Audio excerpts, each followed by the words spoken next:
Swasti Rao, Associate Fellow at the Manohar Parrikar IDSA Institute, and Mark Brolin, author and geopolitical strategist, is joining us.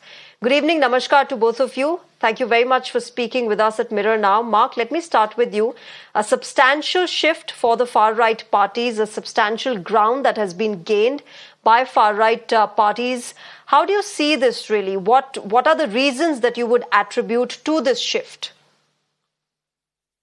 Mentioning a word before about realignment and shift, I think we're seeing a reset in European politics, and it's not really what meets the eye, because the traditional parties, those who have been in power for a long time, they're trying to frame it as a traditional centrist versus the radicals, both on the right and the left, whereas this is very much a protest vote, and those voting against the centrist parties, they are seeing it as out of touch elite versus the people. And neither side really are in command right now. So we're sorting sort of a, as I mentioned before, realignment or moving towards a new equilibrium. And I think there will be a stalemate for a few years. And I think we can equivalent this with what is happening in the US with traditionalist Joe Biden, seeing as a bit dated.